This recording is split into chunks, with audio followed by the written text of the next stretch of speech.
Are you looking for an open-minded perspective? Different view or a different take?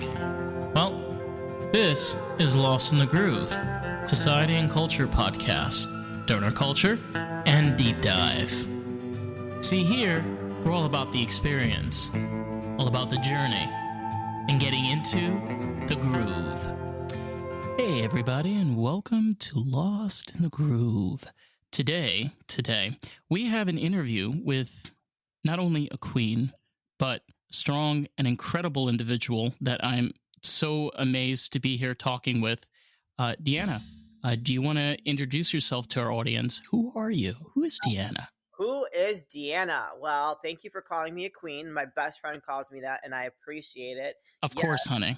Yes, but well, I think we all have unique stories, and we've all gone through some kind of trauma or something that's been life changing. For me, I grew up in a very abusive home. My father is a deadbeat, took off. I'm the oldest of 5 kids. So I had to start out at an early age, just having to survive. I worked 2 jobs at 16, giving my mom half my paychecks, went to the food pantries for us. And so that kind of like set the tone for my life for the next 10 years.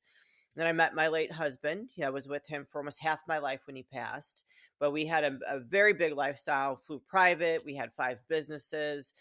The year before he passed, I closed a $20 million contract for one client with the state. It was with the state of South Carolina. So I doubled the size of our company.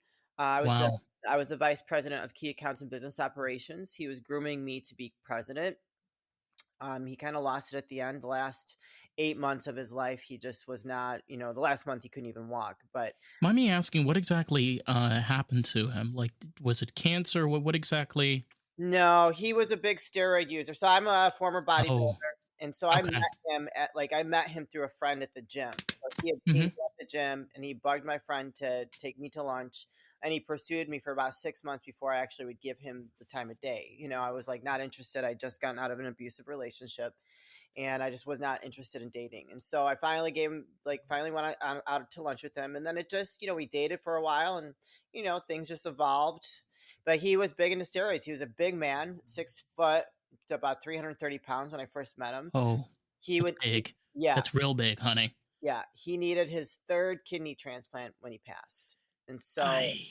the last 2.5 years of his life, I was administering dialysis. I was running the business. I was pushing him in wheelchairs through the airport with the frickin' dialysis machine on my shoulder. Just like, it was insane. I look back at that time and like, holy crap, I can't even believe everything that I was able to manage and My dad. stay sane. You know what I mean? Yeah, Like, like my dad had he passed away.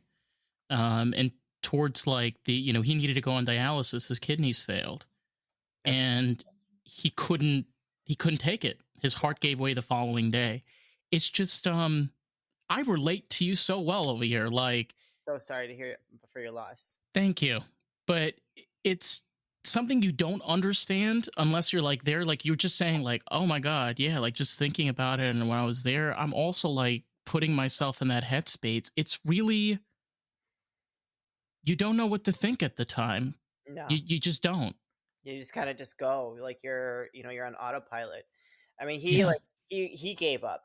He was still injecting steroids, when he was on dialysis. And so I would fight with him all the time. Like, why are you doing that? You don't need to do that. He had 4 daughters from a previous marriage. I'm like, you have daughters to live for. If I'm not enough, like you have daughters. He had a grandchild on the way, because he was about 12 years older than me. I had daddy issues when I met him, clearly. So, but we were a great complement to each other in business. I mean, we were a total power couple, but he gave up. Like I say he ultimately killed himself, Yeah, I mean, we again, similarities over here. My dad, before he passed away, he stopped taking his medications. Yeah.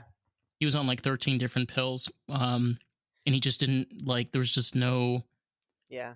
They don't want to go anymore. Like it's called it's the quality of life. Like what I think I'd probably, if my quality of life was so poor, do I really want to continue being in misery? Right. Like he had open heart surgery during that time too. Like he had to have like a valve replacement, and then he went on blood thinners. Then the blood thinners caused him to pop an artery in his lung, and so he was in the hospital through the 4th of July for a month. Like it was, Jesus. it was Yeah, it's bad. yeah. Like your father. It was probably for him same thing, just an Yeah. ongoing thing. Always in Yeah, the it was bad. always in the hospital.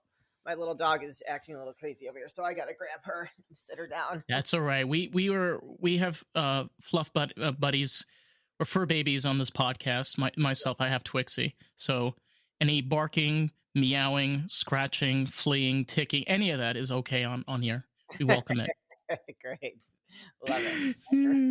So it's strange because when you're a person that spends your life with this person, and you build a life, whether you build a business or have fortunes and have accessibility with this person, what boils down to is now you no longer have that shoulder to turn to.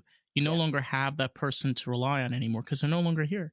yeah, yeah. I mean, it was definitely so at the end, I did end up having an affair because he was just like, it was like living with a ghost, and so it probably was not the best decision in my life, but that kept me distracted with everything that was going on. I was like, I was a shell of a person, and that relationship didn't work out. I think that was just a comfort for me as I was going through all the turmoil, because shortly thereafter he passed away. And so um after he had, like, I had ended that affair, I was like completely alone for like a year, and it was really hard just to process everything. I had to go do some internal work and like really just find like who I wanted to be, because that life was great, but I wasn't happy in that life. We sacrificed, all we did was work. We never were able to really enjoy the fruits of our labor and really just kind of live. I mean, we were living to work, not working to live, if that makes sense. And so Mhm.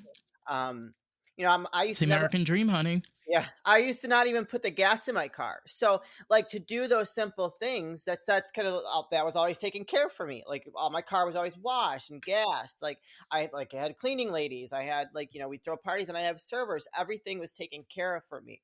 So when I had to like start my life over and start doing these like simple things, it was hard because I did that. It was taking care of me for almost 17 years. Right. And it's just like the shift. But I have to say, I'm the happiest I've ever been in my entire life, and my life is so much more simple. So that was just a part of my story, and I do miss Rich. His name was Rich, and I think about him, often, because I had spent so much time with him. But he just, that his time was done. That chapter had to Right. close for him, Yeah. unfortunately. So now that this is where we are today. Let me ask you something. Yeah, We all start from somewhere, yeah. and you seem like an individual that has always thrived to be able to be successful, continue your goals. Uh, where did this all start for you? Type A personality. I think probably being the oldest of five and having to like really, put that survival hat on when at a young age just really forced me to step into a leadership role. Number one, because I'm the oldest, and number two, really just protect my family. My mom, I was like a surrogate parent. It was me and my mom against the world, at like 16, and so I think, and I was just always working just to help out, to help, and I wanted a car, I wanted my own things. And so, you know, I, and I come from a long line of entrepreneurs. My grandparents had a printer company for generations on State Street in Chicago. So I used to go down there, and I used to work down there and make my money. And then, just, I was taught, a good work ethic from a very young age. Yeah, it's now, like, for yourself, with all the time that you've spent, with your marriage, and like you mentioned, your childhood raising your four siblings and your mom. What exactly have you done now? What has shifted? Like, what kind of path have you taken for yourself that's different than all of what you've been doing for the past, you know, so odd years of your life? A lot of personal development, a lot of counseling, a lot of like really trying to turn inward and decide who I want to be, because I wasn't a happy person back then. And I've gone through a lot of growth in these last, because it's going to be almost 8 years now that he's been gone. And it was pretty crazy for me. I was off the rails for a little while, because that's a lot to go through. I was young. I mean, I'm only 46, so when I went through that, I was in my late 30s. I think that's very young to lose a spouse at that age. Right. Especially one that I've been with for almost half my life. I met him in my early 20s, you know? And so, um, after he passed, I was always determined to get into fashion. I've always loved fashion at a young age, from my mom to from my grandmother. And, after he passed, I was able to pursue that. And I'm like, I just had blinders on. So I made a lot of mistakes, but I did it. I was on the runway in Rhode Island. I was on the design. I was a finalist for the Cadillac Design Challenge here in Chicago. I created 3 beautiful collections. My last collection, I did a huge event against human trafficking, and that was it. I was like, okay, I can't. If I had not gotten it off the ground after my 3rd collection, I was done. I couldn't keep throwing money at it. You have to have deep pockets to get into fashion, and I just did not have the resources to Well, keep going. would you say it's because of the competition, or would you say it's because of competition of personalities? I think it was the way I went at it. I think today with social media, if you start a brand like that, you could probably be very successful. If you, I got some bad advice, because I hired a consulting company out of Soho, New York, and their advice they gave me was old school advice. Like today, so they say you get a fit model that's like runway size. No, I should use my size as the fit model and have all the clothes designed to my size, because then I can wear them, I can show them off, I can post on social media, and Right. that probably would have helped me do a lot better and get that brand off the ground. So if I ever want to go back to it, I would have a better business plan on how to start designing clothes again. I know a lot about it now. Well, I don't really talk about this very often, but I had a apparel business before this podcast. It was called Imagine Graphics Company, and it failed. Yeah. Like, I poured tons of money into it, and I ended up just going into debt.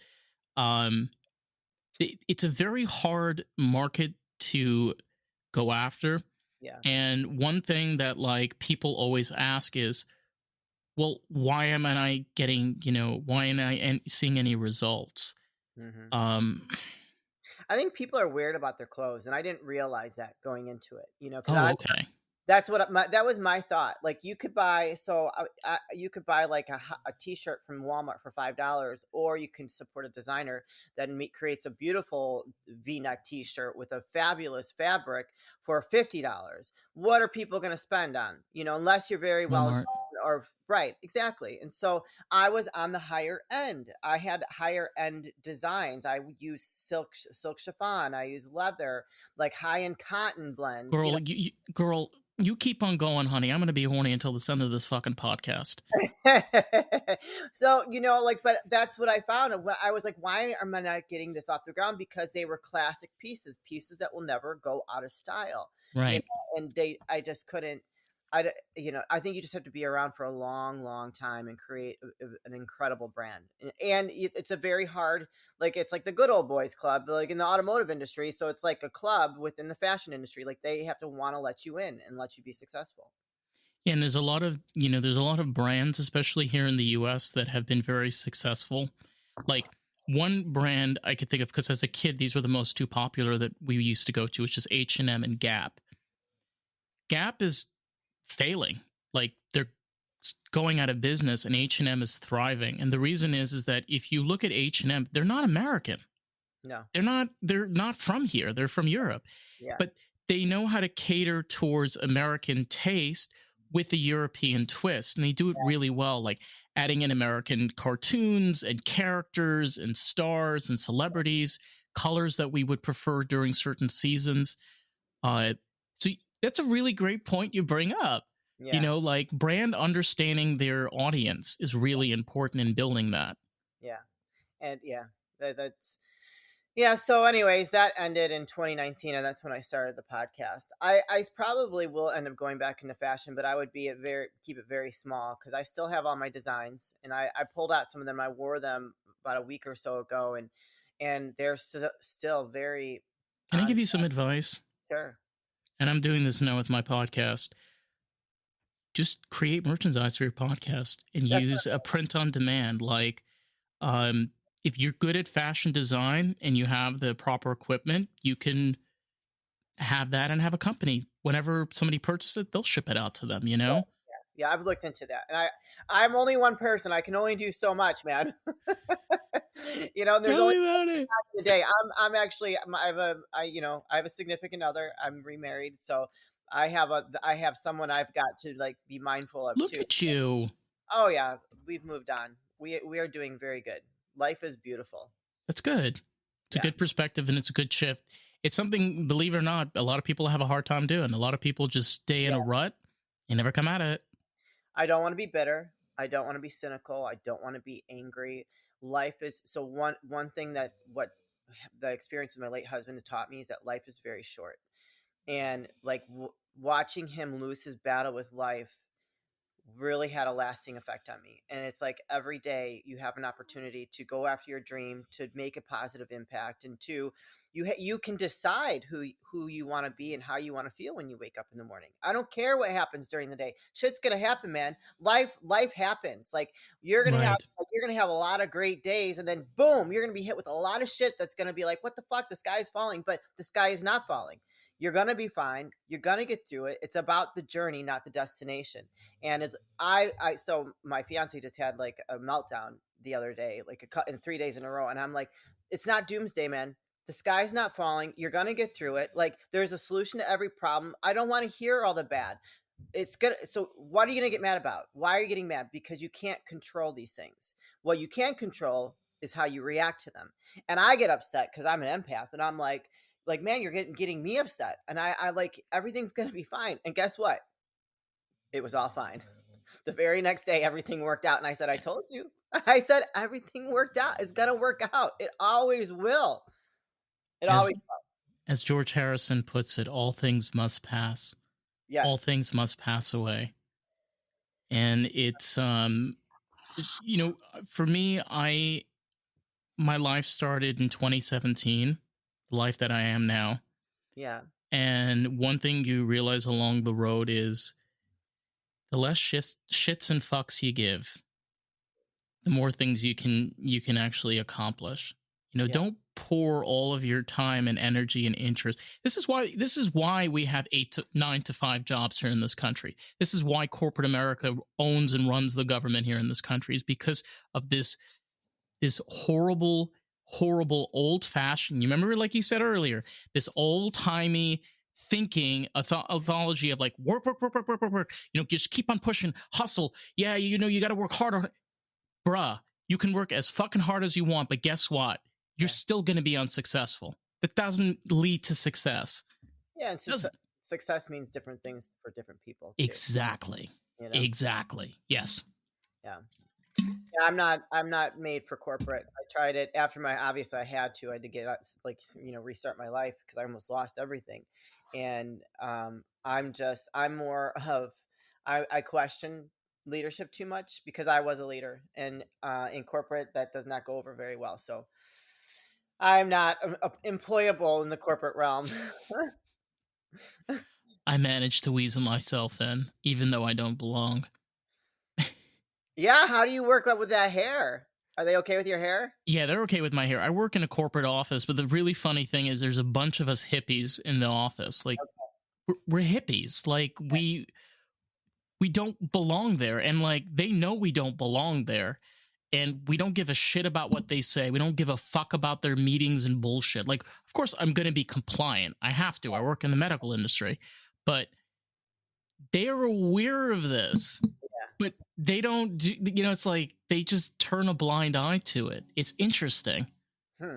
Yeah, that is interesting. I'm sure you Yeah. do a good job. It's not like you're going in and just not giving a fuck about your job, right? No. I'm just saying that, like, my philosophy is I go in there for a paycheck. I do there to do my job and service and get out. I'm not interested in being there like, yeah, let's work for the company, Oh work yeah. hard. But you have to have those people though, and that's what I say. God bless Yeah, those that can do that. Like my little sister, she's all corporate. Like I'm not. We're so opposite, and right. that's been a problem in our relationship because we are not the same. We're not the same person, but we need people like that. Like if we didn't have people in the corporate world that were for the corporate machine, like where would we be as a society? I mean, because we have so many large organizations that help support this, this flow that we have in the world. There we have to have people like you. We have to have people like me, and so on and so forth. That's just what it is. The thing is, you can have a negative, there's always negative effects from all things. Mm-hmm. Corporate has a lot of negatives, but there are a lot of benefits, which especially people don't realize, which is accessibility. Yeah. Because of corporate, you have Walmart with all of its problems. Ask any mom, ask any single mom, whenever it came the time that she needed to get, supplies for her kids, Yeah. let's say formula or things for her toddler, there was ease and accessibility of a place called Walmart for them to be able to purchase things Yeah. at an affordable price. I don't know. I try to be able to have a positive outlook and prospect, because here's the thing. There's so much that we can change and so Right. many things that we can't. So the question is, what can you, Deanna, what can I, Dave, do for ourselves that we can change?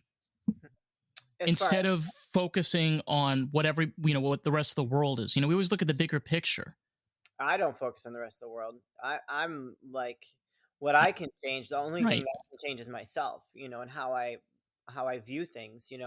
That the reason why I started my podcast was because I was tired of the labels that the world society was putting on me, and I was expected to be a certain way. And I was just like, I'm done with that. So for me, I changed to the point where I let things roll off of me, and now I'm just living my best life. Right. I strive to have gratitude, peace. My peace is very valuable, and joy in my life every single day. Yeah. That's what I've changed for myself. Night and day from how I used to be. The joy part I relate to really well. I find joys in, for example, playing music. You have a pet. I do too. Like, especially when you come home and they're barking and they want to play with you and they want you to, give them attention. It's little things. It's little things in life that you realize that are the most important. Mm-hmm. Amen. Totally agree Hmm. with that. Yes. And I just like, talking with somebody like you, it raises the question of, there are so many people, especially in this country, such as ourselves, that are really focused on having this outlook. Having this outlook of, I hate labels. I Yeah. can't stand them. I mean, for fucking sakes, I'm part of the LGBTQ community, and I have to use fucking labels. I hate it. Well, I personally don't agree with that. I think because I'm very accepting of everyone. Like Yeah. you be who you want to be. No judgment here, And so why can't we just love one another for who they are instead of having to say, okay, well, you are in this crowd and you're in this crowd. Like, no, I don't want to be segregated or divided. I want us just to be like accepting and loving towards one another. I maybe that's like too woo woo. I know my fiance gets a little. He's like, oh man, you're just too It's woo not. sometimes. And It's not. I'm like, no, I've just reached a different level of consciousness where I've like this. I'm in this spiritual place where I just feel like love is really necessary, and I don't like to judge people. I think that that's a terrible. My late husband was so judgmental, and I had started taking that on when I was with him, when I was married to him, and it's like that is an ugly place to be. It's a very Right. ugly place to be, and so I had to start shedding all that toxicity when he passed, and like that was a journey for me to get rid of all that and get back to who I truly was. And I was this person all along, but the world beats you down and creates monsters within us that we have to battle, and like really fight them to stay our true authentic selves, a good version of our true authentic selves, not a bad version, because there's good and bad. The thing is, my philosophy is this: is that I can I can respect you. Right. I don't have to agree with you. Correct. 1000% agree. I mean, we saw that with COVID. Oh my god, fucking COVID. I mean, your viewpoint might be different than mine, but I was like, this is bullshit. Killed my dad, but yeah. Well, and that's unfortunate, but like it divided my family terribly. And it's like, Hmm. I respect your viewpoint, but you have to respect mine. Like, I'm not going to force my views on you. Okay, fine. This is scaring you. I understand. I get it, but we don't have to be against each other for it. I mean, that was so divisive. Like that Well, the whole. thing for me, the biggest thing was the whole thing with the social distancing, Mhm. because I tried to be as respectful as I can, but there were times where people were trying to get in conflict. They're like, you can't do this. I'm like, listen, listen to me. I'm going to respect your opinions, but I don't agree with you. So don't try to force your political agenda on me that I'm not interested in hearing. Right.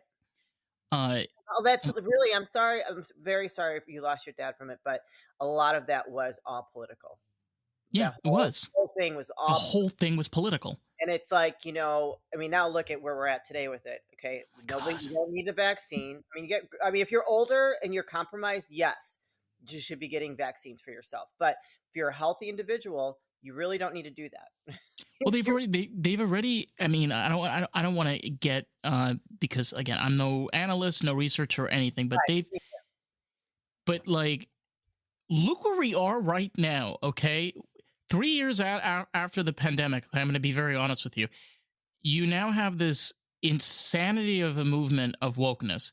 You have all of this craziness that's going on, and people are like, where did this come from? I'll tell you where it came from. There were people that were already like off the cliff pre-pandemic. Yeah. So you create this whole facade and this whole carnival and circus for a year with quarantines and all of this. Yeah. Now they're all nuts. Yeah. Their minds completely snapped. So what you're seeing on TikTok, all of these people, that's what happened to them. Yeah. Yeah. It was unfortunate. I mean, I don't know. I tried not to be. I mean, I live by myself, but I tried to stay aligned with people that had the same viewpoint as me. We'd have parties. We got together at parties. I mean, I was having a blast. I'm like, I'm having so much fun. And I loved going into the city because nobody was on the road. I was like, Nobody, great. nobody, nobody. It was crazy. I went to Yeah, the, like, I went to the rallies. I was like, yeah. And I never went to a rally in my life, but that felt good because it was something I believed in. yeah. You shouldn't be shutting down all these entrepreneurs, all these businesses. Like I thought that was ridiculous, but whatever. I digress. That's a whole nother thing. You Thank know God. what? It is. Then, like, here we are 3 years later. Uh, you know, I don't even know like where we're going, to be honest. I try to I'm the same way. Like I try to stick around with like-minded people. I am open-minded, but here's the thing. I'm not interested in talking to a bunch of insane liberal conservative woke. I'm not interested. It's not my demographic. I don't have time, I don't have energy. I just want to, you know, be able to talk with people that I can relate with. Yeah. Um God, the world has gotten so complicated. It's really kind of like it's a little scary, like what's happened. Like Yeah. people losing their jobs because they didn't want to take a vaccine. I think that's wrong. It's your body. You should have your own autonomy. Like I thought, like that was just crazy. I'm like, what's happening? Like we don't have control of our bodies anymore. Like No. it was just like I mean, my mind was blown, and I was like freaking out. I'm like, this is what's happening. It's just a very. I think that they wanted to see how far they could go with controlling people, and there's a whole other agenda with what they took us through, and I don't think it's done yet. Okay. I'm gonna bring this up because you mentioned this about human trafficking. Okay, and I know this because I've spoken to quite several people. Do you know when human trafficking spiked here in the United States? No, but I know that it's an ongoing, really bad problem. 4 Because years 4 years after they created the war on drugs. 4 years it took. About, I'm not, again, I might be skewing the numbers. I think it was about like 4 or 5 years. But the reason being is, when they did that, what happened? You had all of these mafia groups, especially the cartel in the earlier days. mm-hmm. They needed to be able, they now can make tons of profits. They started setting themselves up. But here's the thing, it's expensive to get workers. Yeah. Very expensive to get workers. Why don't we just, kidnap people and put them in vans and force them to work in making meth and heroin and cannabis and all these illegal places? So you want to talk about human trafficking? Human trafficking is caused because of the government saying, no, you can't do cannabis. No, you can't do cocaine. No, you can't do mushrooms. No, you're not allowed. Yeah. Who the fuck are you? Yeah. Who are you? That's interesting. I never put that together. I mean, I just know like how bad it is, and the things that there's that side of things where they're using people for labor, but there's the other side of it where people, young babies and young children are getting abused within the family home, the dynamic, or being abducted and being used for the sexual Yeah, but purposes. look how many layers. Look how many layers it goes down. But remember, all of this boils down to is control. The second you have a government that, or an environment or a society that is okay with control, you have human trafficking. Yeah. It's just the effect of the dominoes. Oh yeah.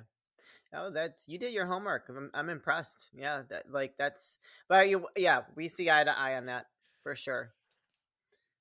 I just, you have to ask yourself this question. We are literally almost 60 years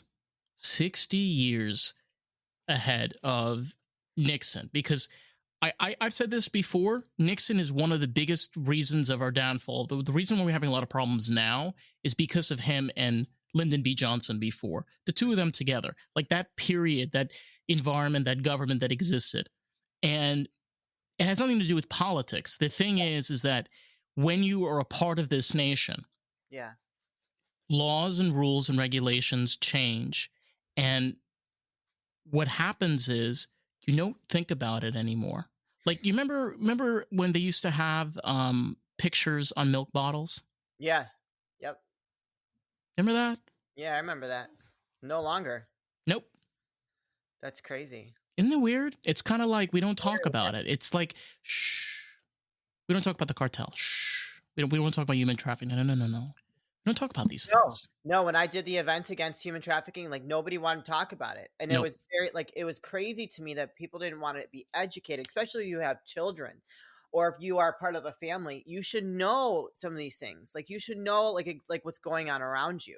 It's like it's very scary. Well, people love to be ignorant because it's bliss for them. mm-hmm. I'm sorry, but to me, ignorance is not bliss. I want to be very aware. Like, I don't watch the news though, because that's just too much propaganda for me. But I do get bits and pieces of what's going on from other resources. Right. But I just feel like people want to stick their head in the ground and be oblivious to certain things, especially when it comes to things that are very sensitive. That's a very sensitive subject. My little dog, she's just running all over the place. Come on. Well, it's more than just being sensitive. It's here we have a phone in our hands that the components that are in that phone were made by slaves in the Congo. It's this is like so baffling. We live in the society of like, people are like, save the planet, da da da. You're doing it on a phone made with materials made by slaves. So wow. Yeah, it's kind of hypocritical in its point. That's deep. Yeah. Wow. Dang, my brother. Holy cow. I told you. It keeps on. It's like it's just layers. It's like a layer of an onion. It keeps on going. And the thing is that you can avoid it as much as you want. Yeah. But it's gonna creep up on you. Yeah, for sure. Wow. Yeah. I mean, besides your work doing like helping awareness for human trafficking, have you done any other things As far as what charity work? or like any programs you've gotten yourself involved with? No, only because I'm a survivor of human trafficking, sex work. Like that was I was exposed to it by an ex boyfriend, and so that I'm just very passionate about it. Had I known a little bit more about what that meant, because I don't because when you're so young and impressionable, you're very easily manipulated. And had I think this is a subject that really needs to be kind of addressed in school at an early age. They say no to strangers, but what did that actually mean back then? Say no to strangers. Say no to some person trying to make you do things that you shouldn't be doing, i.e., some kind of sex act, because that's really like what it comes down to. And so I just really try to do like a food drive, craft drive for different charities that bring human trafficking awareness or are housing women that have been in that unfortunate situation. So other than that, no, I don't really work with any other charities. It's you mentioned that you you got fascinated because of a boyfriend that was. Not fascinated. I think that you get manipulated into thinking like, oh, this is normal, and it turns into something else. Like, that whole time period in my life, I got heavy into drugs. Luckily, I didn't become an addict.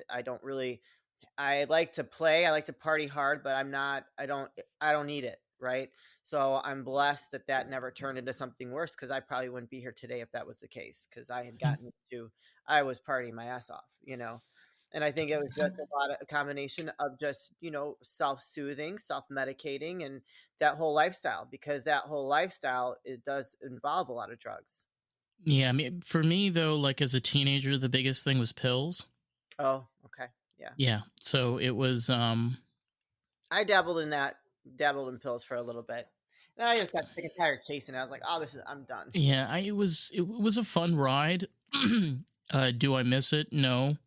It the thing is it causes scars in your life because I've lost people to overdose and suicide, and um Sorry. That's terrible. it is, and it's so strange because these are normal things that happen every single day.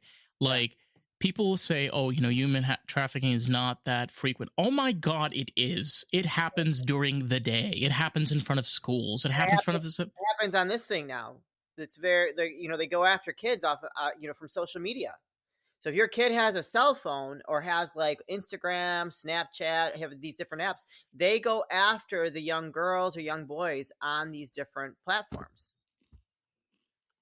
Like it's a lot easier, a lot more accessible for these predators to go after young people, male and female. Like the boys that get it, that happens to, a lot of them don't survive. There's a very low survival rate. They end up taking their own lives.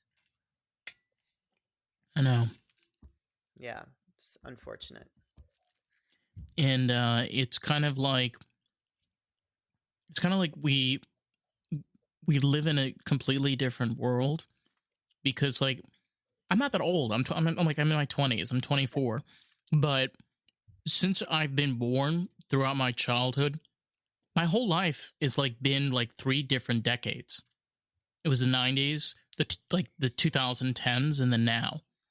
Yeah, And just like seeing the changes that have happened, isn't it's it a only lot? been It's a lot for you too, right? only 20 years. Yeah, Like think about you for yourself. Like you're in your 40s. yeah. In your lifetime, think about any time period that you've been alive that things have changed so frequently is now. That's what's scary about it, is like where it's going, because it's not going anywhere good. And I think that people don't realize that a lot of these things that I see it. Like when COVID hit, I'm telling you what, I went down that rabbit hole. I started reading, started digging, and I was like, I was blown away by all the shit that I was reading and all the things. You could call me a conspiracy theorist, but I started putting things together, and I was following the path, and I found these articles that I was just like, whoa, why is this stuff why are people not seeing this? And so when they want to start forcing all this stuff on us, I'm just like, this is very crazy. They're trying to take away, well, this is supposed to be the land of the free. We're supposed to have freedom of choice. And I'm like, this is not going anywhere good. And No. I'm like, I don't care what position you're in. If you enjoy the freedom of choice, then you have got to go on the side of right. Because where things are going, you're not going to, I can guarantee you 99% of people aren't going to like it. Right? No matter what position you are. I mean, like, let's just be real. I get labeled as a conservative, which I am, but I'm a libertarian. And I am also very, very liberal in regard. But, sorry. It's okay. That being said, it's where you get like we said earlier, you get pushed into this label. Yeah. Of you're this. I think that's a good balance, though, because I probably am a little bit of the same. People label me as a conservative. I think I'm a conservative, but I'm also a little bit more liberal in some of my viewpoints. Yeah. Like yourself. And I think that's a good place to be because it allows you to see both sides, not too extreme on either. It's progressive conservatism in a way, but yeah, not what people. I'm going to be very careful with my words because be careful. Be very careful because when people think of back, like there's going to be a target, like oh shit. My version of progressive. Let's just put it. My version of progressive conservatism. Okay. I like it. But to emphasize on this, about in 1969, and throughout the late 60s, you had this movement of hippies, and there was a lot of stupidity that went around, like this idea of not working and not really having a strong structure or a foundation of where you want to go and exactly what you're fighting for. Right. Today, whether we realize this or not, there are more hippies now than there was 50 years ago. There's so many more of us. And the thing is, we are actually the ones that are holding the independent industries. Most of the independent industries, like independent artists, record labels, fashion designers, they're all hippies. Yeah. They're all hippies that were born in the past 20 or 25 years or 30 years or so years. Yeah. Like, again, it's a shift of the parallels of worlds where we change and get worse, but then it gets better. I don't know any other way of explaining it. Wow. I like it. You're smart. I'm not gonna say kid, but you've got a very old soul viewpoint for your age. Very dialed in. That's good. I like it. I would say cannabis, but I used to love smoking pot, man. I loved it. I had my vape and I would do it before the gym and then after the gym and just I used to love it.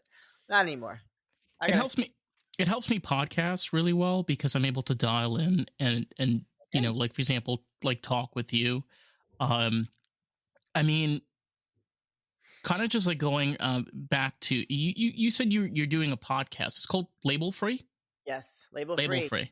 Shout out to Label Free podcast. Yeah, to live your best life, live label free. And it means something different to everyone. All I know is that it really resonates with a lot of people. And I love the conversations that I have. And I think that they're very empowering, inspiring, motivational. And there's always some great takeaway from each conversation. I really like that. I really like that dynamic of no labels, like free labels. I know people love to associate labels. I heard this. This was from somebody. I remember his name. I saw a clip of this earlier today, which is your name is just a name. Mm-hmm. You're not your name. Your name was given to you by your parents. Right. So you want to use that, sure. But I think the best part is when you're able to talk with somebody and just remove that and say, hey, like, what inspires you? Yeah. Like, what are you doing now? Like, what's going on? Like, my always favorite is, so, hey, you been having fun this weekend? Yeah. Yeah, I like that. No, I mean, yeah, I agree with that. That's a great viewpoint to have. You're more than just your name. Yeah. So, what kind of conversations do you have with these? Like, what kind of people are you bringing on and talking with? A lot of coaches, authors, artists, entrepreneurs, Ooh, really people that have kind of found their own way, right? right, Somebody from corporate that decided like they had a breaking point or an aha moment and they just wanted to follow the people that have found their true purpose in life. And I think that the more people that find their purpose are it's going to be a better world, right? Instead of having people walking around just programmed to be a certain way, like what is your passion? What is your dream? You should never lose sight of your dreams and start going after a little bit at a time so that you can feel more fulfilled. There are so many shells of human beings out there that are just, they're not good people. When a person loses their way and loses sight of what makes them, that creates that joy and creates that passion, and like they have their eyes on their dreams, like that's like when I think when people just kind of give up. They give up and they start just being a very ugly version of themselves. right. I think it's also where people there are a lot of people that are artistic Hmm. and they get beaten by the world and Oh they yeah. just keep doing the same things at it again, and then they get married and they're stuck in this marriage with kids and they can't get out, and they're bitter. They're very, very bitter towards the world. Yeah. um no one says being an artist, an entrepreneur, an author, or even a coach is going to be easy. No. But does it bring you joy? Does it bring you Yeah, fulfillment? Like, I think so. I am the happiest I've ever been in my life. I am totally fulfilled. I have authentic joy in my, and I've really believe I found my purpose. I mean, it is different creating a business within the podcasting space, but I've been able to do it and we are growing. And, I hope that it continues to yield a successful life for myself. But I am successful by what I've created. And so I know that. yeah. It's a very So, good outlook. It's a very good outlook to go by, because when you're when you're doing podcasting, one of the hardest things is being authentic and being why, yourself. why do you think that is? Because a lot of people view podcasting very similar to broadcasting, where it needs to be very structured and scripted. Oh, no, Um, not at all. No. no, I know I don't do- I can't do that. Oh God, no! No. I sound like a fucking robot. Yeah. No, I think the magic happens in the authenticity of the conversation. Just the Like I don't have flow. to have any right, the flow. I have zero preconceived questions going into any conversation. I read their bio before I jump into the recording, and then I like to start out the conversation just highlighting a part of their journey and going from there and talking about it and kind of ultimately getting to where they are today. And that's where you start pulling out those pearls of wisdom and that insightfulness and that those inspiring moments that really can resonate with your audience. And so that's just how I operate, and I think it's a beautiful thing. Yeah, and it's a thing that you grow with, Oh because like yes. I've been doing this for about 2 years, and where I started to where I am now, like 2 years. I'll be honest with you. 2 years ago, I couldn't have a conversation with you. Really, why not? I wouldn't know what to say. I would probably be stumbling. I would get lost.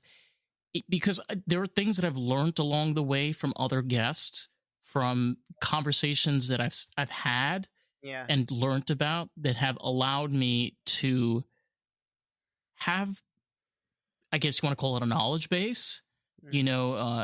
A place to know where to go. Because again, like we were just saying, it's all about authenticity.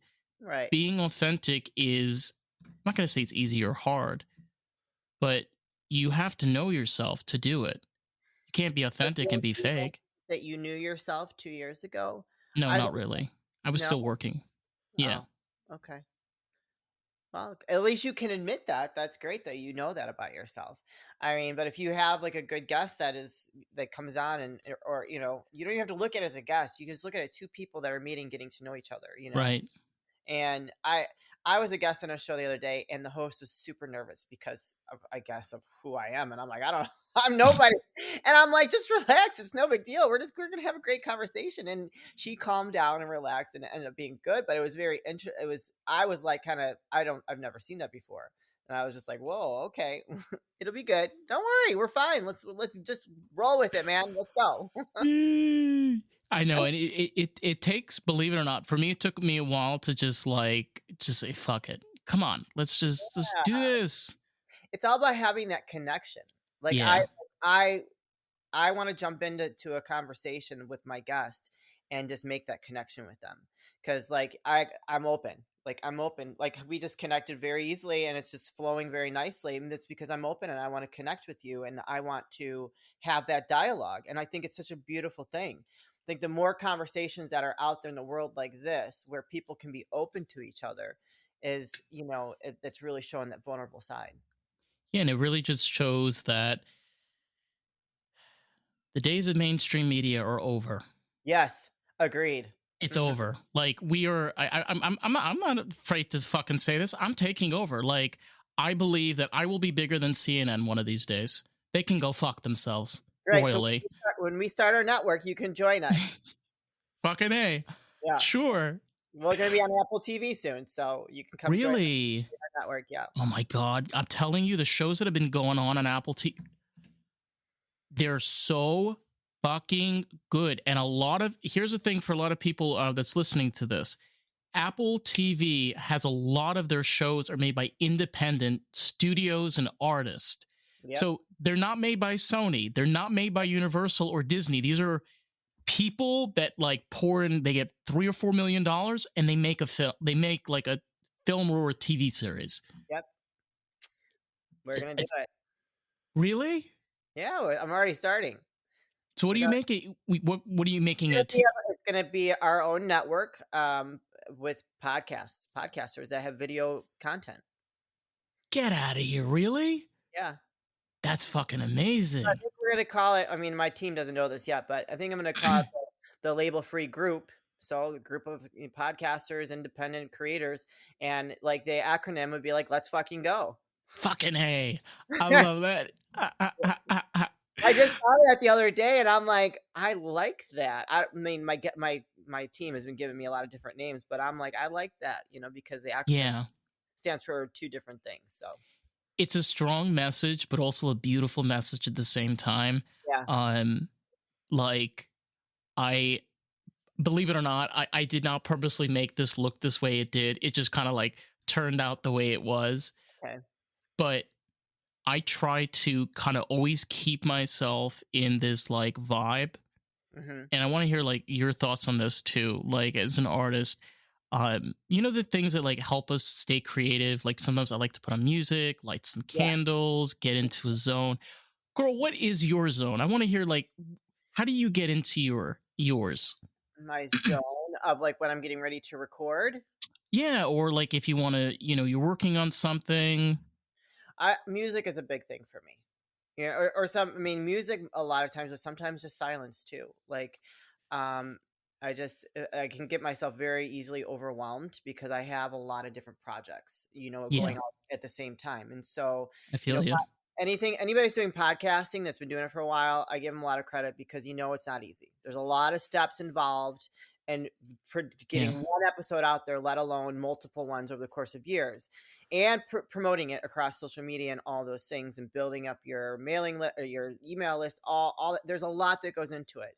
So I personally get overwhelmed. So sometimes I just have to sit with myself and kind of like almost meditate. But a lot of times just music. Like I love my music. I like What kind of music? What kind of music do you listen to? So recently, like ZHU, Alderbrook, I like a lot of EDM stuff, Oh. Yeah. Some softer type stuff too sometimes, just like dance around.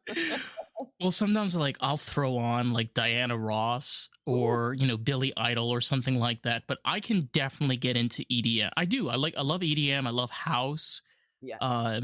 House music all night long. Yeah, R&B. Oh, I love Soul House. You ever listen to Soul House?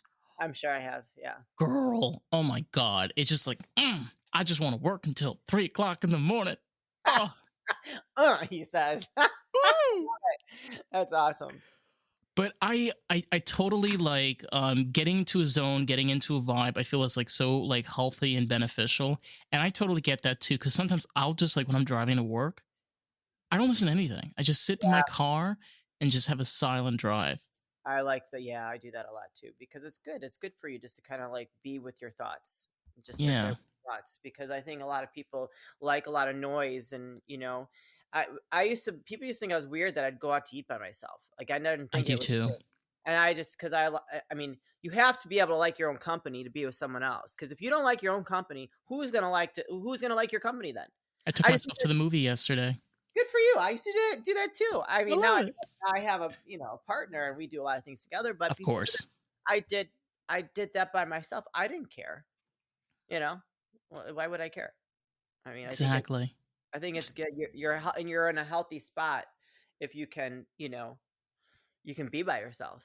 Well, shout out to Carissa, which is the host of American Groove, which is a Lost in the Groove segment. She told me that, who fucking cares? You want to go listen to music, go listen to music. You want to go watch a movie. Like, only person that's stopping you is yourself.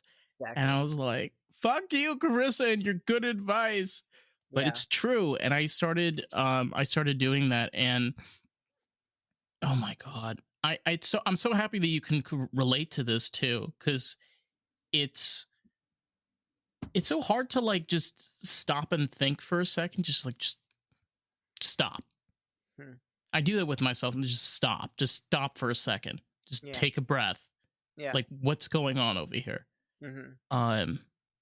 Because I just feel like everything's just so fast paced. You work, you get up in the morning, you go to work, you do what you got to do, you come home, you do more. Like my schedule, I do more work, try to relax, and then go to sleep, and then repeat. Yeah, I mean, but it's good to have like structure in your life. But I Mm-hmm. understand what you're saying. I mean, I try to find the peace within doing mundane things like cleaning the house. Maybe having the music off, cleaning the house, and just being present in the moment. That allows you to kind of slow down, like mindfully slow down, and just be present. Because I think that we keep thinking of the next, like what's on the schedule. Especially if you have a schedule like yourself where it's very structured. It's like groundhog day every day. So it's good to have things that where you can just be present and just focus on what you're doing in that moment. That'll help feel like you're slowing things down for yourself. Yeah. And I think with that, we're going to slow down the record. That's right. Deanna, I it's been an absolute blast and an absolute privilege. I mean, fucking A, when do you have an opportunity to speak with a queen such as yourself? Thank you. You're welcome. Where can these beautiful people find you on the socials? I'm everywhere, baby. You Google search me, you're gonna find me like pages long. Label Free Podcast, Deanna Radulescu. I'm on Instagram, Facebook, TikTok, LinkedIn, YouTube, all the things, and our website, labelfreepodcast.com. And as I said, we're getting ready to launch our network, which is going to be very cool, and I can't wait to share that with everybody too. So if they start following me now, they're going to get updates on that, and it's going to be kind of like a little bit of a podcast revolution. I think I'm going to start a little bit, but we'll see. Fingers Hopefully. crossed. Yeah, fingers crossed. Yeah. Fingers crossed. Yes. I'm trying to be innovative over here. But yeah, I'm on all the things, reach out to me, follow me, connect with me. I love to share inspiring things to keep people motivated and stay positive. Thank you for that. And for all of you wonderful groovy people out there, if you want to check out more of Lost in the Groove, you can find us on Facebook, TikTok, Instagram, and YouTube at Lost in the Groove Pod. So with that, be sure to check us on the next week's episode. Stay groovy, my friends. Bye.